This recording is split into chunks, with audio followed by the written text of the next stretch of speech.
Keçən il deməli may ayının ortalarında insult xəstəliyini keçirtdim. Sol tərəfim iflic olmuşdu, əlim iflic olunmuşdu.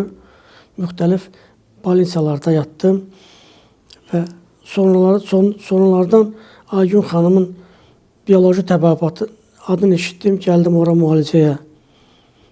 Bura gələndə gəli ilə gəldim, əlim əsirdi.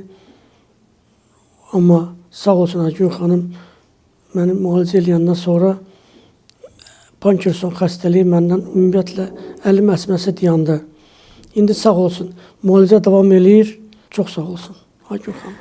Saməddin müəllim bir il əvvəl demək insult keçirdi və sol tərəfli hemopariz olub və xəstənin həmin ayağında da limfoma olub. Ayağı çox şişkin idi.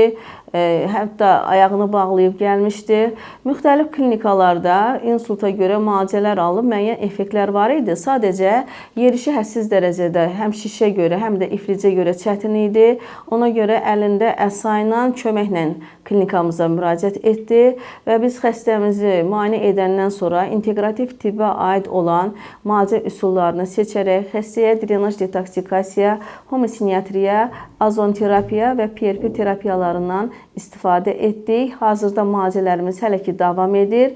Bəzi insanlarda beyin qan dövranının pozulması nəticəsində deməli Parkinsonizm sindromu yaranır. Yəni beyin qan dövranının pozulması səbəbindən əmələ gələn Parkinsonizm sindromudur. Ona görə də xəstəmiz gələndə əllərində də əsmə var idi. Apardığımız müalicələr nəticəsində xəstəmizin beyin qan dövranı, beyin toxumasının funksiyası bərpa olunduğu üçün əlindəki əsmələr də demək olar ki tamam keçmişdi. O cəhətdən də Parkinsonizm sindromunda əmələ gələn əzələ rigidliyi də aradan qaldırıldığı üçün və ayağında olan şişkinlik də aradan qaldırıldığı üçün xəstənin yerişi demək olar ki sərbəstdir. Artıq özü öz ayaqları üstündə əsassız tam şəkildə sərbəst gəzə bilir.